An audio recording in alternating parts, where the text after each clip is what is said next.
Bhumihar a section of Brahmins. Bihar में छिड़ी भूमिहार ब्राह्मण पहचान की जंग, इतिहास बदलने में जुटी सरकार के विरुद्ध समाज एकजुट। आइए इतिहास, शास्त्रोक्त उत्पत्ति और ऐतिहासिक विकास क्रम के इन 6 साक्ष्यों के सहारे समझते हैं कि भूमिहार ब्राह्मण क्या है। नमस्कार, आप देख रहे हैं मधुर मिथिला और मैं अनिल कुमार झा।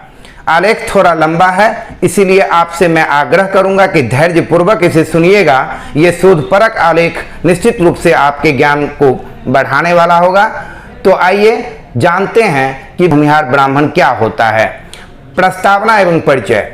भूमिहार, जिन्हें पारंपरिक रूप से बाभन या भूमिहार ब्राह्मण भी कहा जाता है, भारत के पूर्वी राज्यों विशेषकर बिहार, झारखंड और उत्तर प्रदेश का एक अत्यंत प्रभावशाली भूस्वामी और बौद्धिक समुदाय है। भाषाई दृष्टिकोण से बाभन शब्द प्राकृत और पाली भाषा में ब्राह्मण का ही अपभ्रंश है, जिसका प्रयोग मौर्य सम्राट अशोक के शिलालेखों में भी मिलता है।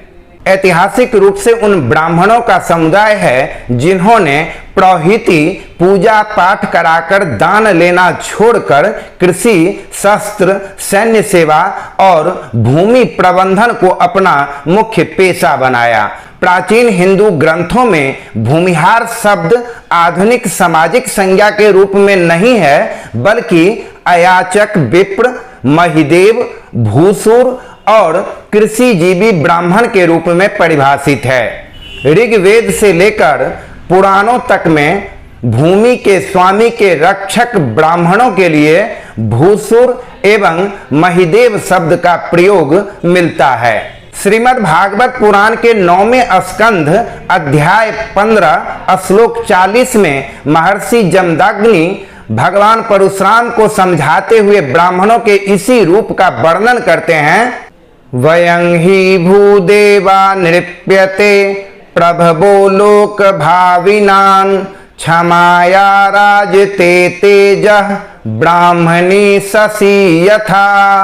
अर्थात, हे राजन, हम भूमि देव ब्राह्मण हैं जो संपूर्ण संसार का कल्याण करने में समर्थ हैं। ब्राह्मण का तेज क्षमा से ही वैसा सुशोभित होता है जैसे चंद्रमा की शोभा उसकी शीतलता से होती है।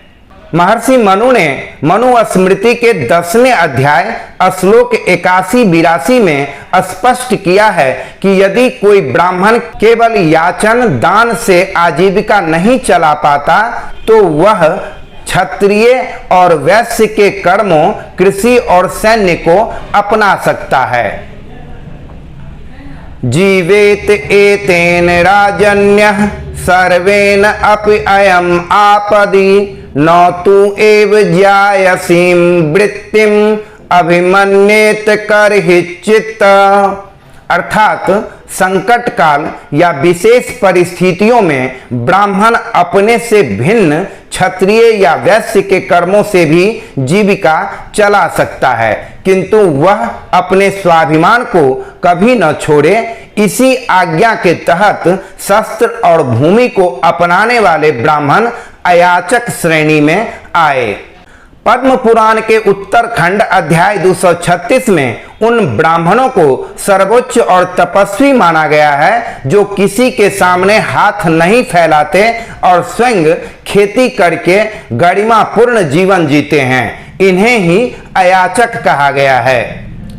अप्रतिग्राही विप्रस्तु तपस्वी नित्येन्द्रियः कृषिं कृत्वापि जीवेते न याचत कदाचन।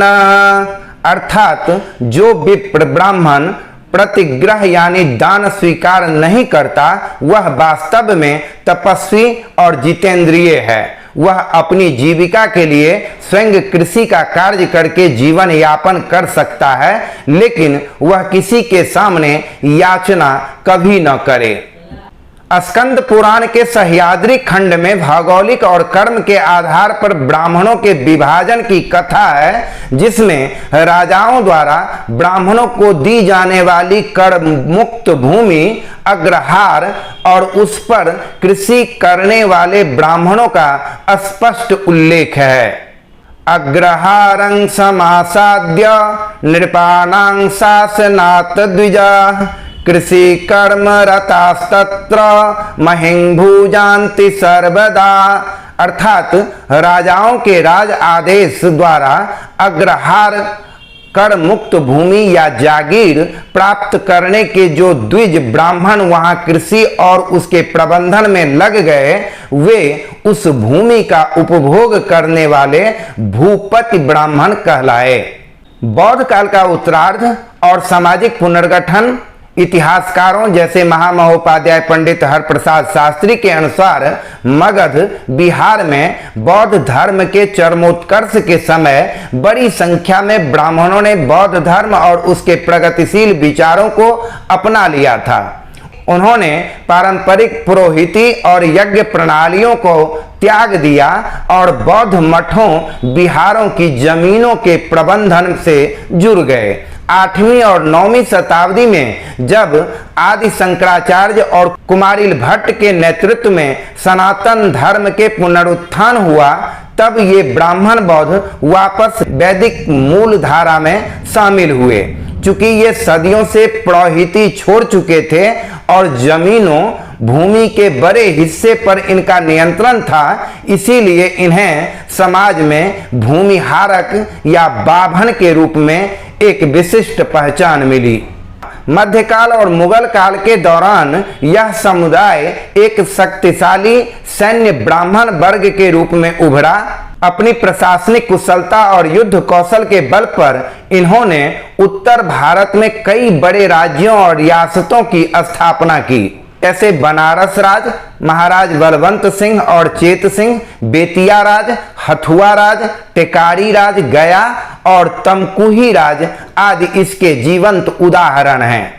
इस काल में शासक वर्ग का हिस्सा होने के कारण इन्होंने पारंपरिक ब्राह्मण उपनामों मिश्र, शुक्ला, पांडे के साथ साथ शाही, सिंह, राय, चौधरी और ठाकुर जैसी राजसी और सैन्य उपाधियां अपना ली। आधुनिक काल में इस समुदाय ने शिक्षा, राष्ट्रवाद और सामाजिक सुधारों में अग्रणी भूमिका निभाई।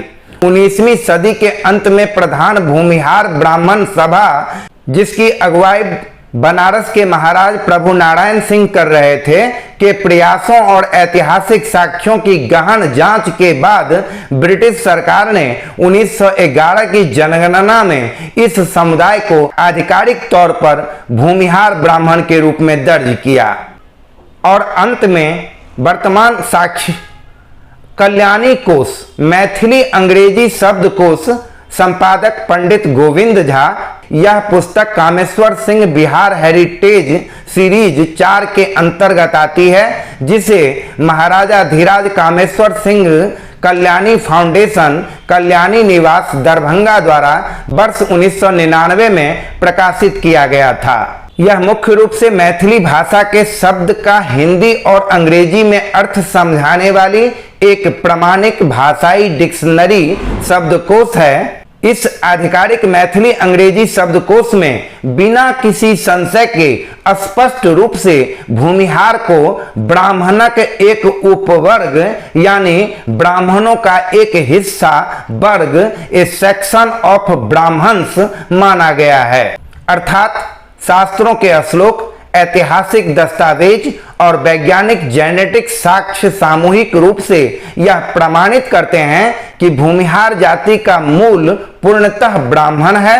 समय, काल और परिस्थिति के अनुसार जब इस वर्ग ने प्रतिग्रह दान लेने की याचक वृत्ति का त्याग कर शास्त्र, शस्त्र और कृषि के माध्यम से भूमि को अपनी आजीविका और शक्ति का आधार बनाया, तब यह अयाचक ब्राह्मण समुदाय आधुनिक युग में भूमिहार ब्राह्मण के रूप में प्रतिष्ठित हुआ।